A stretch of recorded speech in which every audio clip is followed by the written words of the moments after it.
Quiero decirles que hoy tengo el privilegio de hablar de uno de los temas más fascinantes que podemos tener los que caminamos con el Señor, que es de hablar de la Biblia. Hemos venido preguntando si la Biblia es clara, y yo creo que para este momento, si nosotros le preguntamos a nuestra iglesia si la Biblia es clara, ¿qué dicen ustedes? ¿Verdad? Tenemos esa sensación de, bueno, déjame darle mente a esta situación. Yo quise realmente que empezáramos haciendo un poco de contexto, ¿verdad? Ustedes ven esa imagen y dicen, el Quijote de la Mancha, véanlo uno a la par del otro. Es realmente casi otra Biblia.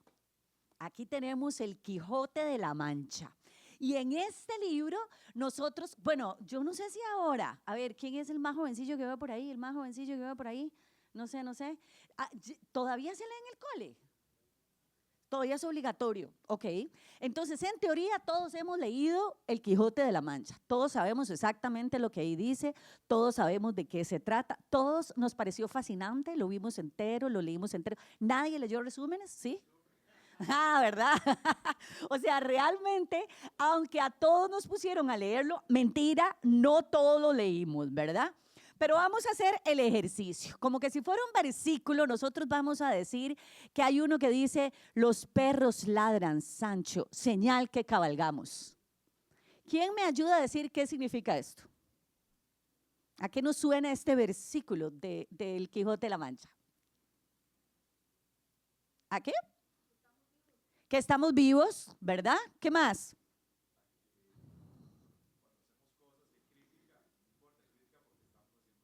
Correcto, que si cuando hacemos cosas hay crítica, es señal de que estamos haciendo algo y por eso nos critican. ¿Qué más podemos decir de este pasaje? ¿Qué es qué? Que es apócrifo, me gusta esa frase. ¿Qué más dijeron por allá? Hay movimiento. Dicen que hay movimiento. Yo quiero pedirles que me levanten la mano todos los que están seguros que este versículo está en el Quijote de la Mancha. Y todos los que están seguros que no.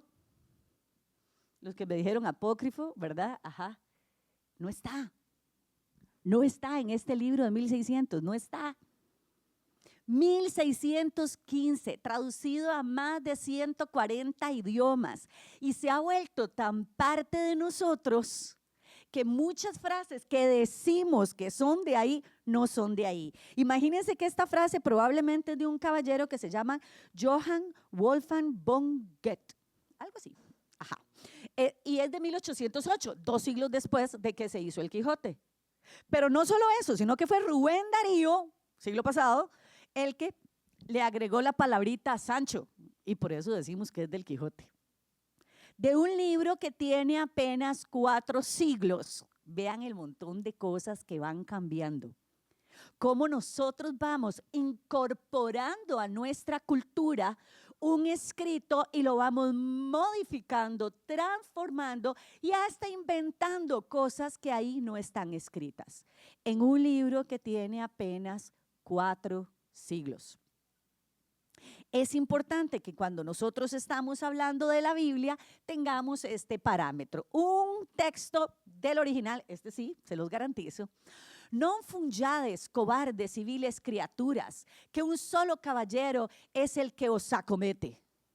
Por eso nos cuesta tanto leerlo. ¿Vieron ese español tan clarititico?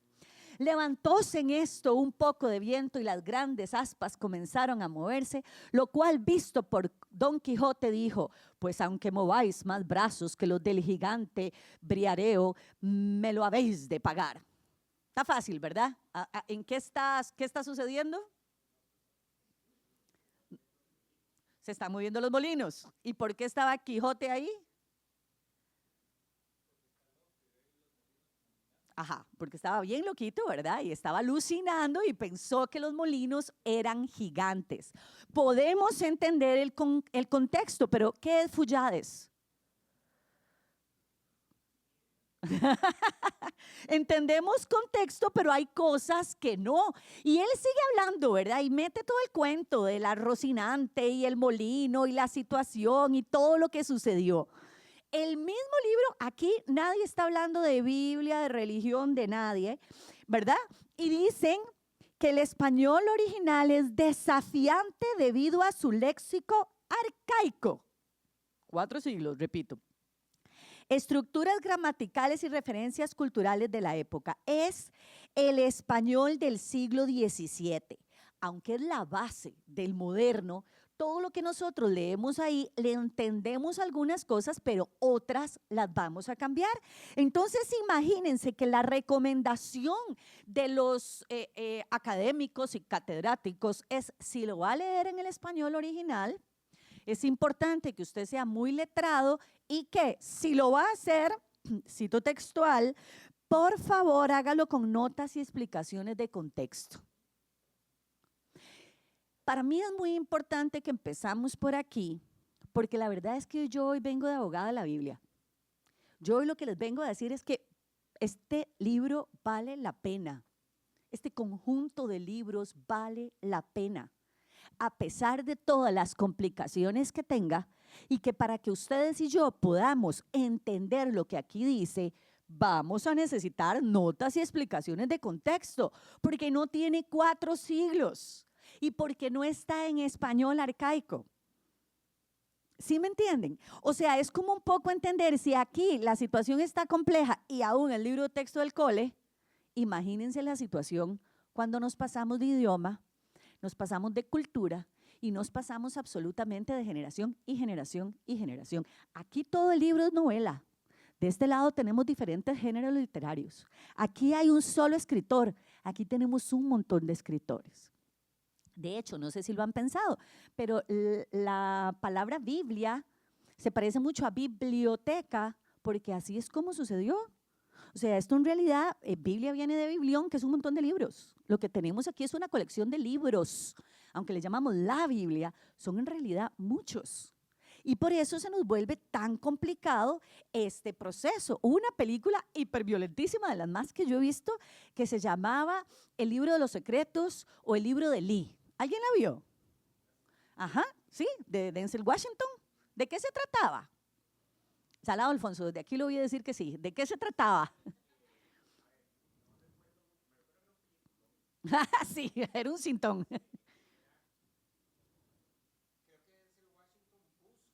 Ajá.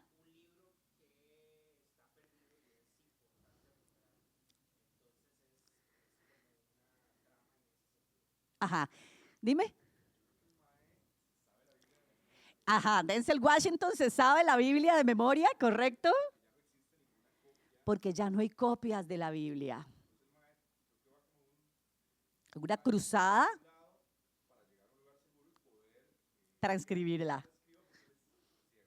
Correcto. Resulta que Denzel Washington es, no, él no es ciego, era ciego la otra chica, pero ajá, se sabía de memoria el texto bíblico y era un apocalipsis. En algún momento la humanidad había cataclisma total y él iba en una cruzada para llegar a una isla donde se estaba recogiendo el saber humano para ver si volvíamos a empezar.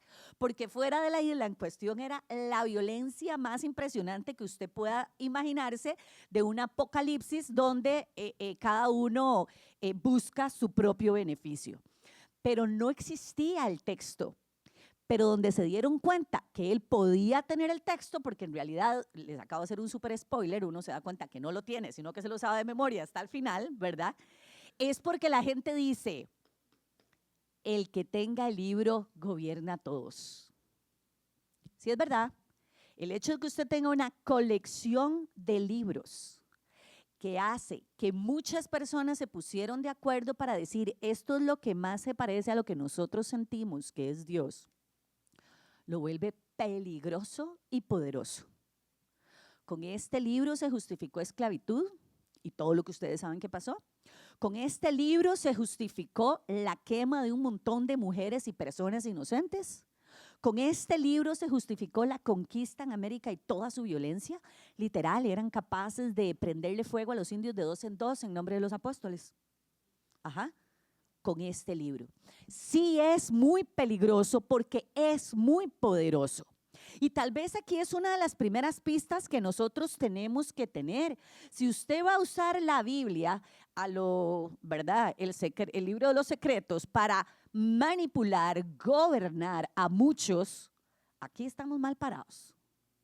si usted va a utilizar este texto para acercarse más al Señor personalmente, estamos más cerca del espíritu original de este texto. Para el Papa Francisco, la Biblia era una buena manera de crecer en la amistad con Cristo. El Señor nos habla en lo más profundo de nuestra conciencia, nos habla a través de la Sagrada Escritura, nos habla en la oración. Aprende a permanecer ante Él en silencio, a leer y a meditar la Biblia, especialmente los evangelios, Mateo, Marcos, Lucas, Juan, que son donde viene la historia de Jesús. A conversar con Él cada día para sentir su presencia de amistad y amor. Este es el Papa Francisco. Me fascina que Él lo que está haciendo es este texto para vos. Este texto para vos es tu relación personal con Dios. Vean que le da vuelta a esta situación. Quiero hacerles una confesión pública, muy pública, ¿verdad? Cuando nosotros hablamos aquí de aprende a permanecer en silencio ante Él y a meditar la Biblia, más arriba a orar con ella, es lo que nos había dicho Edu la semana pasada con la Lectio Divina. ¿Se acuerdan? Es usarla para leer.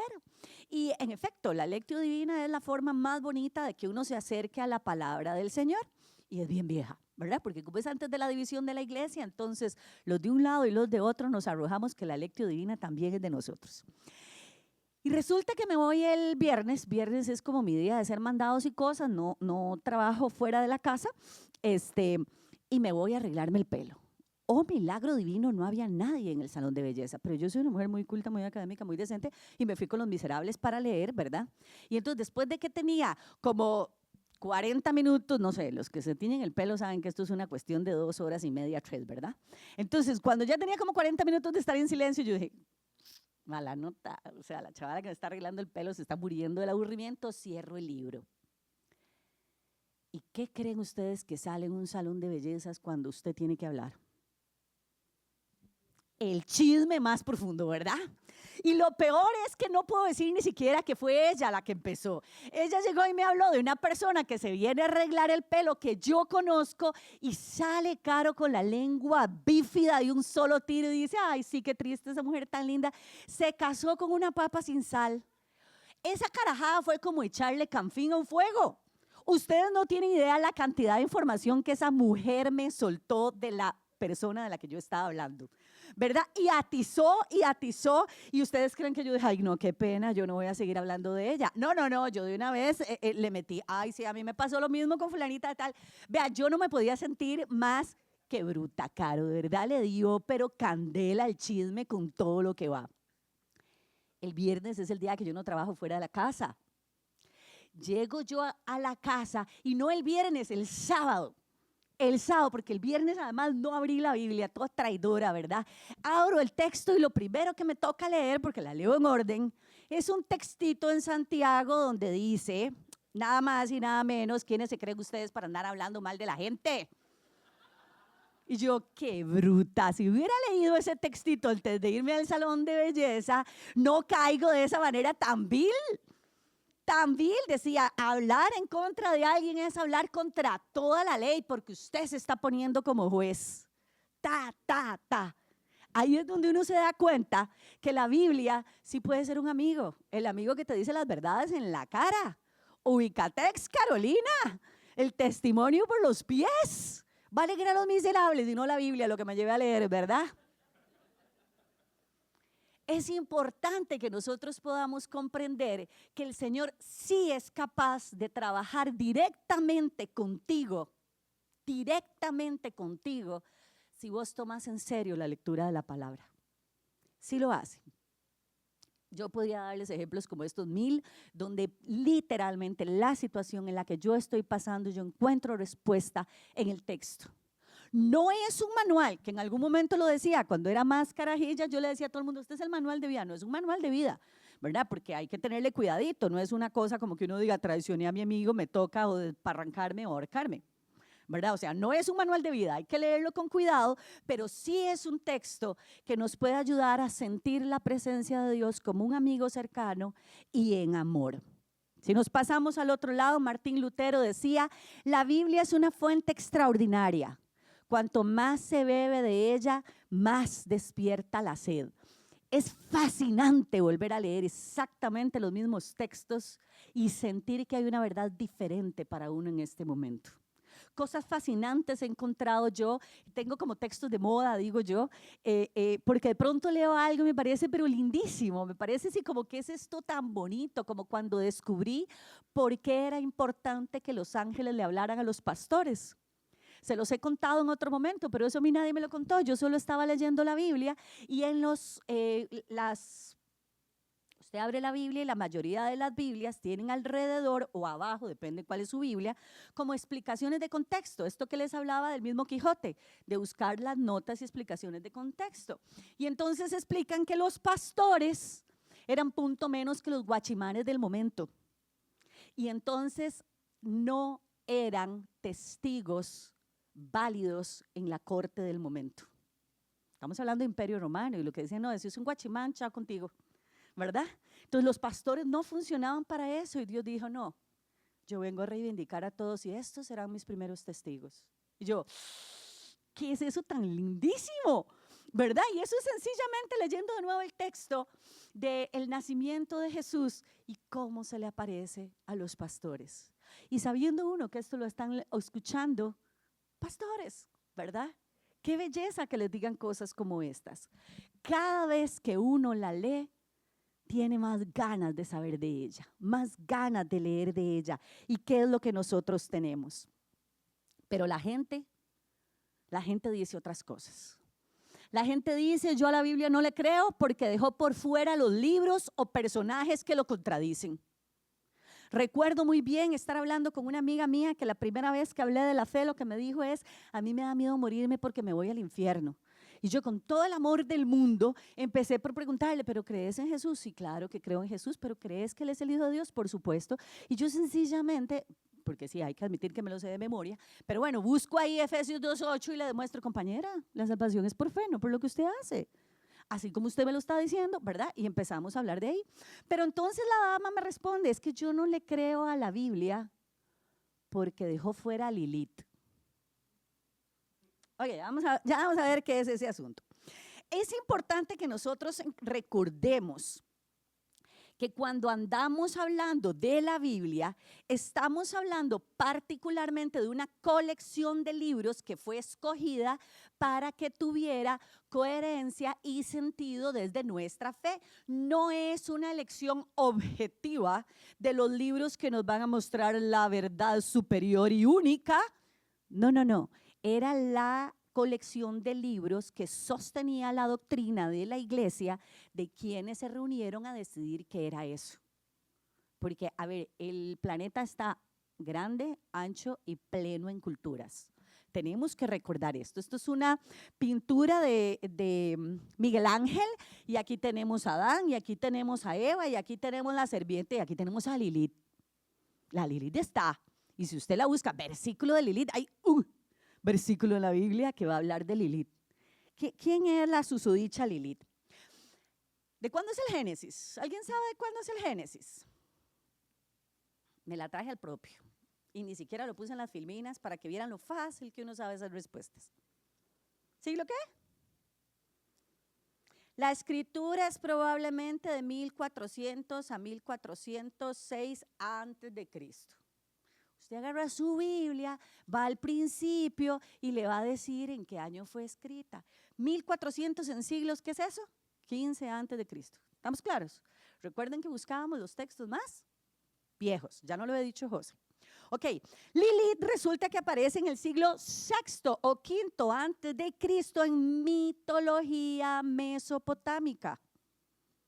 O sea, hay un montón de siglos de diferencia que hay entre el Génesis y la aparición de la Lilith. De verdad son muchos, sobre todo porque acuérdense que empieza por tradición oral, entonces se escribió aquí, pero ¿cuánto más tenía? Ok, pero no solo eso, sino que además, mitología mesopotámica, eran vecinillos. Es como cuando nosotros nos peleamos por cuál es el de verdad, el tamal o el nacatamal. El tamal, claro, el tamal como corresponde, es que ese nacatamal tan grande, es como un chunchón, a nadie le cabe, ¿verdad que a nadie le cabe el nacatamal? No nos comemos la piña igual, que son dos. Pero realmente estamos muy cerquita, pero somos lo mismo, pero no somos lo mismo. ¿Verdad? Tenemos cosas parecidas, pero otras que no son tan parecidas. ¿Quién es aquella? Mírala bien, es Lilith. ¿Quién? La primera mujer de Adán. No te enamores de sus hermosos cabellos, por más que sea un rico adorno que contribuye tanto a su belleza, porque cuando con ellos llega a alcanzar un joven, no la suelta jamás. O sea, aquello era como la droga, ¿verdad? La Lilith era un verdadero peligro. Eso es lo que dice Mefistófeles a Fausto en el drama del teatro de el mismo amiguillo de antes. Johann Wolfgang von Goethe, siglo XIX. El amiguillo como que tiene influencia en nosotros, si ustedes lo conocían. O sea, resulta que era poeta y que resulta que ha escrito muchas cosas que hemos leído y que hemos visto y que nos han influenciado y no necesariamente tenemos claridad que son escritos de 1800. Yo no me imagino que este fuera un hereje que quería engañarnos, él solo escribió lo que escribió. Y fue generando en la gente un cambio, una conciencia y una nueva mitología. Esta descripción estaría bastante brava de la misma Lilith original, la mesopotámica, que no era la que él se está inventando, ¿verdad? Pasó de aquella a que ahora era la primera esposa de Adán. La Lilith original ni seguro ni conocía a Adán, quién sabe, si estaban viviendo parecidos pero no en el mismo lugar. Sin embargo, mi amiga me dice, no creo en la Biblia porque dejó afuera a Lilith. En aquel momento, francamente, yo no discuto honestamente con gente que no cree en la Biblia porque no sé, yo soy de la política de Jesús. He sido súper misionera y pandereta y todo, pero yo hablo del Señor con quien quiere escuchar del Señor, ¿verdad? Lo que queremos es que sea un texto amigable y no para dar bibliazos. Pero esencialmente, esta es la Lilith por la que mucha gente dice, no creo ahí. Ahora, qué bonito tener una mujer poderosa en la Biblia, ¿verdad? ¿Cómo nos dejaron afuera a Lilith? En el Círculo de Mujeres hemos visto este texto grandemente. Pero se los voy a leer tal cual, vean que ni siquiera ocupa mucha interpretación. Estamos leyendo Jueces, capítulo 4, versículos del 3 al 9. Los israelitas clamaron al Señor porque Javín tenía 900 carros de hierro y durante 20 años había oprimido cruelmente a los israelitas. En el tiempo de Jueces estamos hablando de un pueblo que es punto menos que la era de la piedra. O sea, mis chiquitos no tenían ni espada ni nada de eso, ¿verdad? O sea, realmente cualquiera que tuviera carros de hierro literal les pasaba por encima. En aquel tiempo lideraba a Israel una profetisa llamada Débora. ¿Quién lideraba el pueblo? Débora, ¿verdad? O sea, no hay interpretación, tal cual. Lo lideraba Débora, que era esposa de Lapidot. Ella tenía su tribunal bajo la palmera de Débora, entre Ramá y Betel, en la región montañosa de Efraín. ¿Ella tenía un qué? Usted puede imaginarse la autoridad que tiene alguien que tiene un tribunal. O sea, ella decía y le hacían caso. La gente subía y decía, tenemos este conflicto, y ella decía, así fue, ¿verdad? Y todo el mundo, toca, porque ya la señora dijo. Y los israelitas acudían a ella para resolver sus disputas. Débora mandó a llamar a Barak, hijo de Abinoam, que vivía en Sedes de Neftalí, y le dijo, el Señor, el Dios de Israel, ordena, ve y reúne en el monte de Tabor a 10,000 hombres de la tribu de Neftalí y de la tribu de Zabulón. Yo atraeré a Sísara, comandante del ejército de Javín, con sus carros y sus tropas hasta el arroyo de Quizón. Allí se lo entregaré en tus manos. O sea, cuando decimos que ella mandaba, es que ella mandaba. O sea, vean que está armando el ejército entero, dando las instrucciones de lo que va a suceder. Y Barak dijo, así, ¿verdad? Solo iré si tú me acompañas, de lo contrario no voy. Vean el nivel de poder que tenía la dama. Y entonces ella dice, ok, voy con usted. Buena nota, yo voy, ¿verdad? Está bien, iré contigo, dijo Débora, pero por la manera en que vas a encarar este asunto, la gloria no será tuya, no será de Barak, ya que el Señor entregará a Sísara a manos de una mujer. Así que Débora fue con Barak hasta Sedes. La historia sigue y es fascinante. Pero se dan cuenta que, sí está bien, no está Lilith, pero no la ocupo. No la ocupo. Tenemos suficientes personajes dentro de la palabra del Señor que dejan claro ¿Cuál era el lugar que Dios quería para todos los seres humanos a los que Él amaba?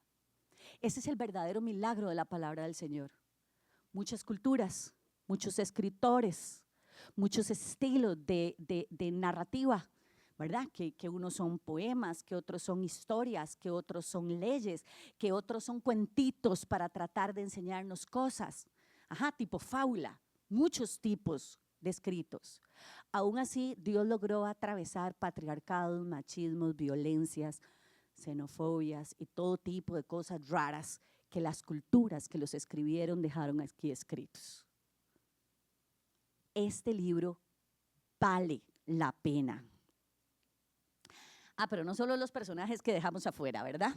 De pronto aparece el amarillismo. Si algo tenemos hoy en día es que la información no la tergiversan, le meten una palabrita por aquí, otra por allá, una música de fondo, pam, pam, pam, ¿verdad? Cosas así rarísimas para que uno diga, uy, ¿verdad? Apareció algo raro. Y yo creí que el bendito documental sobre el Evangelio de Judas estaba algo así como en History, o yo no sé, alguno de esos, ¿verdad? Pues no, es de National Geographic. Pero se llamaba El Evangelio de Judas, para que no digan que estabas diciendo algo que era mentira, pero la publicidad decía el mensaje prohibido de Jesús. ¿Ustedes saben dónde se encuentra el Evangelio de Judas? Si usted lo quisiera ver, ¿dónde está? Gratis en Google.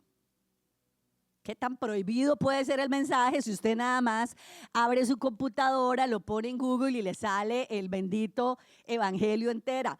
Gratis en Google, igual que la Biblia. No es un texto prohibido. No es algo que esté escondido. Es un apócrifo. Ajá, muy bien lo dijo Gaby cuando hablamos del texto de los perros ladran, señal que avanzamos, Sancho, ¿verdad? Que son cosas que en realidad puede ser algo como falso, como fingido, que se dice de una obra, especialmente literaria, de dudosa autenticidad en cuanto al contenido o a la atribución. Esto es muy importante, tal vez el contenido no sea falso, pero tal vez se lo estemos atribuyendo a alguien que no fue el que lo escribió originalmente, ¿verdad? Tenemos que recordar que elegir qué libros estarían en la Biblia fue un proceso gradual que se desarrolló los primeros siglos del cristianismo, motivado por la necesidad de establecer un conjunto de libros, de nuevo no es uno, inspirados en respuesta a la proliferación de textos apócrifos y herejías. Y vea que me gusta que lo dice como dos distintos, no que quede afuera significa que es una herejía, que quede afuera significa que entre esta inundación de libros, ¿cuáles vamos a escoger? Y muy bien José nos había dicho cuáles son los que vamos a escoger. El canon bíblico es la colección de libros que las tradiciones religiosas judía y cristiana, el Antiguo Testamento lo tomamos de los judíos, aceptan como sagradas con autoridad vinculante. Lo que José nos dijo fue que se habían elegido aquellos libros que tienen coherencia para evitar que haya contradicción del mensaje. Algo muy importante de la antigüedad, porque sabemos que entre más viejo, más acercado a lo que queríamos. Aquel principio del teléfono chocho. Si yo te digo algo y vos lo escuchás y se lo decís al otro y se lo decís al otro, lo más probable es que el texto más viejo sea el más real. Entonces esto de la antigüedad era esencial. La coherencia también, porque queríamos que fuera un libro vinculante. Y si algo va a decir una cosa y a otra gente otra, bueno, pues los padres de la iglesia se pusieron de acuerdo y decimos, nosotros vamos a creer esto. Y todo bien el que no lo quiere creer. Este es el libro de los que creemos esto. Allá anda el Corán y hay otro montón de libros que andan por ahí de los que no creen esto. Todo bien, pero los que están aquí tienen alguna condición de coherencia y por supuesto lo que nos había hablado de conciso que tiene que ver con los que le pusieron menos florituras a las situaciones, ¿verdad? Entonces, para desmitificar el cuento de los apócrifos, yo quiero enseñarles un apócrifo que se llama La Epístola de Clemente a los Corintios. También está gratis en Google, la puede leer cualquiera, no es un texto prohibido, nadie la está escondiendo, no le van a prender fuego a usted por buscarla por ahí, no le prendieron fuego en la Edad Media, tampoco, no, es un apócrifo más, nada más, ¿sí? ¿Por qué es un apócrifo? Porque está escrita entre el 95 y el 96. O sea, ya es muy viejo. Se quedó fuera. Acuérdense los criterios del canon. Clemente es uno de los dirigentes de la iglesia de Roma. Para los que son católicos, ustedes lo van a encontrar como San Clemente, cuarto papa de la iglesia católica. O sea, vean que los apócrifos no contradicen la Biblia. Se declaran apócrifos sencillamente porque, y vamos a decir que no son textos sagrados. Eso fue, ¿verdad? La escribió para apaciguar la rebelión contra las autoridades de la iglesia en Corintio y alentar a los perseguidos. O sea, igual que Pablo. ¿Se acuerdan cuando se empezaron a pelear en la iglesia y Pablo manda un escrito para que todo el mundo se calme? Igualito de los textos de Pablo que sí están. Es como que si hubiéramos dicho tercera de Corintios, solo que esta vez en lugar de Pablo, de Clemente. Pertenecía a un corpus llamado Padres Apostólicos que buscaban dar unidad y doctrina antes de que se estableciera el canon. Esto es muy importante porque vean que es antes del canon y aún así quedó fuera del canon porque los criterios o el filtro fue lo suficientemente claro como para que pudiéramos sostener los que sí y los que no. Un ejemplillo de la carta de Clemente. Lo cierto es que Cristo ha sido levantado de entre los muertos como primicia de los que murieron. Primera de Corintios 15:20, nuestra Biblia. Esto es Nueva Versión Internacional. Lo que ahí está diciendo es que Jesús resucita primero, luego resucitaremos nosotros con Él. ¿Qué dice Clemente al respecto? Primera de Clemente 24:1-2. Creo que solo en textos católicos viene así con versículos y todo. Creo que si usted lo busca en textos que son más evangélicos, no tiene esa división. Pero bueno, ahí está. Entendamos pues, amados, en qué forma el Señor nos muestra continuamente la resurrección que vendrá después, de la cual hizo al Señor Jesucristo las primicias, cuando lo levantó de los muertos. Consideremos, amados, la resurrección que tendrá lugar a su debido tiempo. El día y la noche nos muestran la resurrección. La noche se queda dormida y se levanta el día. El día parte y viene la noche. Ni siquiera contradice la resurrección primera de Jesús para luego la de todos nosotros. No hay ni siquiera contradicción.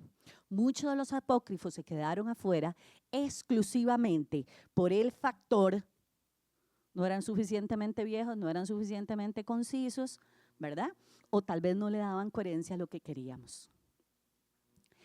Es bastante simple que nosotros podamos reconocer que, por ejemplo, el Evangelio de Judas era del año 180 antes de Cristo, perdón, después de Cristo, 180. Si dejaron afuera el de Clemente, que era del año 90 por viejo, imagínense el de 180. Misma situación del Evangelio de María Magdalena. Ustedes saben lo refeminista y militante que soy yo. Pero es que no pusieron el Evangelio de María Magdalena porque era mujer. No lo pusieron solo porque era muy viejo y dejaron lo más nuevo. La Biblia en realidad es un texto bien bonito. Cuando yo me lo empecé a leer la primera vez, yo era bien ñoña, ¿verdad? O sea, la primera vez yo podía tener sólidos 10 años intentando acercarme a la Biblia. Y acababa de ver un documental, que no lo vean, no sé si está, pero no lo vean, que era es que ahora es Santa Teresa de Jesús, pero hay como 1000, entonces no me pregunten cuál de todas las Teresas de Jesús, pero era una de las Teresas de Jesús y era un poco creepy el documentalcito, porque la chica, uno no sabía si estaba teniendo una experiencia milagrosa, divina o una verdadera alucinación, era un toque raro el asunto. Entonces yo con 10 años, después de ver ese documental, abría la Biblia y yo sentía que me salían bichos alrededor, ¿verdad? Porque en punto menos que Satanás me iba a venir a atacar porque yo estaba abriendo el texto divino y no era lo suficientemente pura. Lo volví a cerrar y no lo volví a leer. Hay que acercarnos a este libro entendiendo lo que es una colección de libros que escogieron los padres que caminaron con la fe igual que nosotros. A mí eso me parece fascinante, que cuando yo estoy leyendo Santiago, que fue José no sé dónde lo oí, José Eduardo, no sé quién, ya no sé. Alguien nos contó que Martín Lutero había dejado fuera el texto de Santiago. ¿Fue José? ¿Fue usted vos? Creemos que fue José, si no, nos disculpan ahí, ¿verdad? Yo, ay, ¿cómo? Lo habían dejado fuera. Ya sé por qué. Pucha, lo pasan regañando a uno todo el rato en el libro de Santiago, ¿verdad? Pero cuando uno está leyendo este texto es fascinante saber que ha sido leído por siglos por otros hermanos y hermanas como nosotros que están caminando la fe. O sea, hay que acercarse chileado. Y yo los invito a que marquen todo lo que no les gusta, no les parece o piensan que no. Así me acerqué yo al texto originalmente, hace bastante tiempo. Y tengo que ser honesta en decirles que tardaron 10 años en aparecer mis maestras que me explicaron los textos que yo marqué como no puede ser, no puede ser, no puede ser. Pero cuando los marqué, yo decía, Dios me los va a tener que explicar en el cielo porque esto no puede ser, ¿verdad? Y no tuve que esperar al cielo. 10 años después aparecieron las maestras que me dijeron, no, Carito, es que tiene que leerlo en contexto y lo que de verdad dice es. Yo les invito a que se acerquen al texto así. Nosotros tenemos un impresionante privilegio, yo no sé si ustedes lo tienen claro, pero realmente este texto está al alcance de todos. Y tenemos además en internet y en Google un montón de información en la que podemos contrarrestar y ver otras cosas que tenemos ahí. Pero además ustedes están en una iglesia donde tenemos un verdadero maestro de la palabra, que es José. Entonces, si ustedes empiezan a leer la palabra y se encuentran textos muy complicados, la invitación que yo les hago siempre a las chicas del Círculo de Mujeres es pregúntenme lo que quieran y cuando yo me quede viendo visco le preguntamos a José. Digo, para que no vayamos todos a preguntarle a José todos los días lo que vimos, ¿verdad? Estoy segura que Edu, que les enseñó en la Lectio Divino a la vez pasada, si ustedes la empiezan a hacer y se quedan viendo visco en algo, también le van a poder preguntar a Eduardo y les va a ayudar. Tenemos en esta iglesia mucha gente que quiere que ustedes se acerquen al texto bíblico y que les podemos acompañar. Lo peor que pasa es que ninguno de los tres tiene respuestas y empezamos a buscarlas, que así es como se crece en la fe, en función de los procesos de ir creciendo y de ir avanzando. La motivación es a cuestionar la Biblia internamente, a que nosotros no entremos a pelear con textos alrededor. Miren, el Corán tiene un montón de versículos sobre Jesús. El Corán es el libro sagrado del Islam, ¿verdad? Tiene un montón de textos de Jesús, dice que nació de una virgen, cuenta todos los milagros que hizo, de hecho tienen más milagros que los que tienen los evangelios.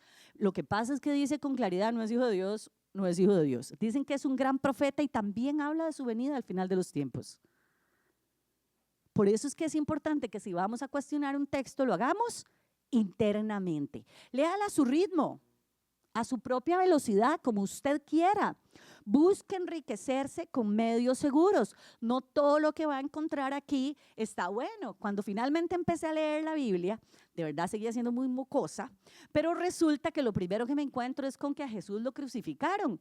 Pero el texto que yo tenía era un Jesús clavado a un palo. A un palo. Y entonces yo me voy a buscar a mi mamá, ¿verdad? Pobre mi mamá con las preguntas que yo le hacía. ¿Por qué hablan de crucifixión si Jesús fue crucificado en un palo? O sea, fue clavado a un palo. Y mi mamá, mi amor, porque su tía con mucho amor le regaló este libro, pero este libro es de los testigos de Jehová que no creen en la cruz y entonces para que usted no siga la cruz lo pusieron en un palo. Y imagínense, ¿verdad? Caro con el cruce mental de qué carajo son los testigos de Jehová y por qué estos dicen esto y no lo otro y por qué no pueden creer en lo mismo. Es importante que cuando usted vaya a buscar las cosas, lo haga en medios seguros, que mantengan su fe. No estamos diciendo que mi verdad es la única y la verdadera, pero es mi verdad. Y tratemos de sostenernos ahí. Que se vuelva viva en tu vida. No es la intención que aprendamos el texto para debatir, pelear o combatir. El que quiera acercarse a la palabra del Señor, que lo haga, ahí está, libre para todo el mundo. Es para que se vuelva viva en tu vida. Nuestra verdadera misión consiste en que usted, en que nosotros mismos, en que cada uno de nosotros sea sal del mundo y que la gente quiere estar cerquita de uno porque las cosas son más ricas cerca de uno. Que seamos luz del mundo, que cuando la gente encuentre oscuridad, cuando la gente encuentre cosas feas, usted le pueda dar luz. Así como mi amiga, cuando me llegó a decir, no me voy a salvar por lo que dice aquí, yo le dije, amiga, lo que dice aquí es esto. No es que yo no creo en ese texto. Todo bien, estoy segura que le quedó. Estoy segura que le quedó. Y una vida de bendición suya puede decir, pucha, es que allá calienta más el sol. Mejor me acerco a ese lado.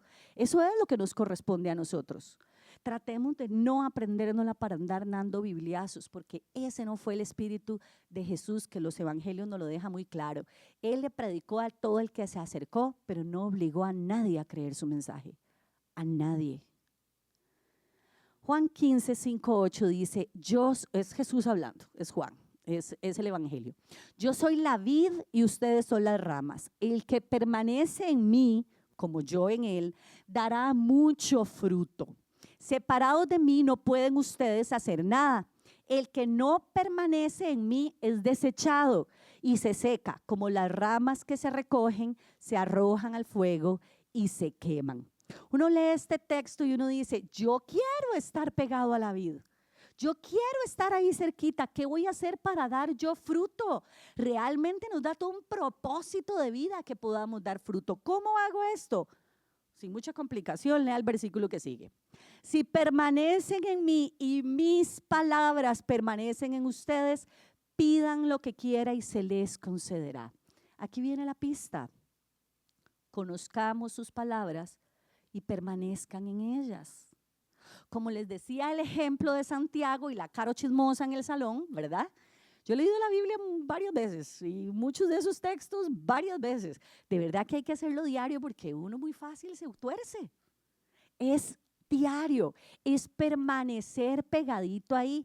Ahora, sin varas raras, no es que si usted deja leer la Biblia algunos días no se va a salvar o va a caer en pecado. No, calmémonos todos, ¿verdad? Es acercarnos al texto de manera amigable. Lo dice todavía más lindo, pidan lo que quieran y se les concederá.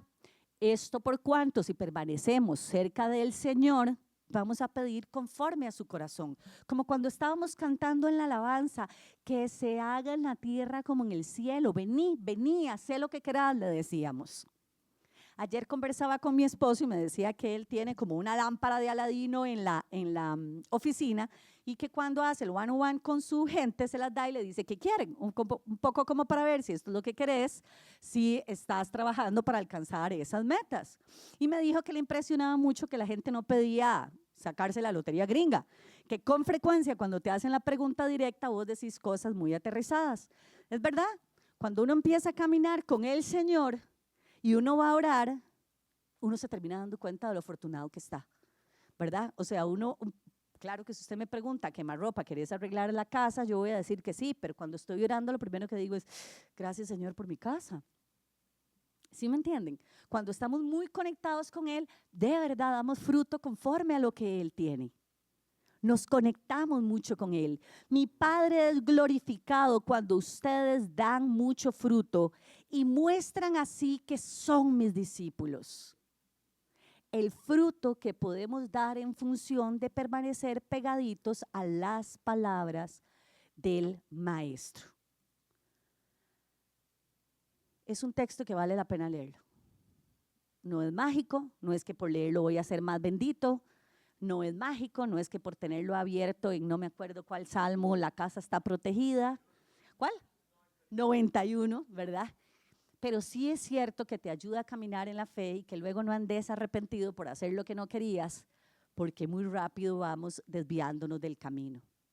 Venimos a la iglesia una vez a la semana, pero tenemos este texto 365 días al año, las 24 horas disponible para nosotras.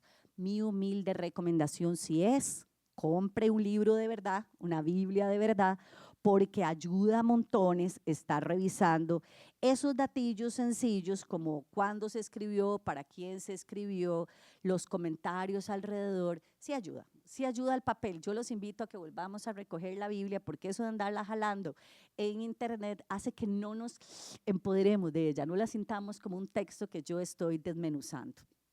Pero la invitación de nosotros durante toda esta serie es a ser abogados de ella y recordar que tenemos el impresionante privilegio que tiene menos de 5 siglos, que es que tengamos al alcance de nosotros un texto donde tenemos la posibilidad de acercarnos al Padre a través de sus palabras. ¿Les parece si oramos juntos?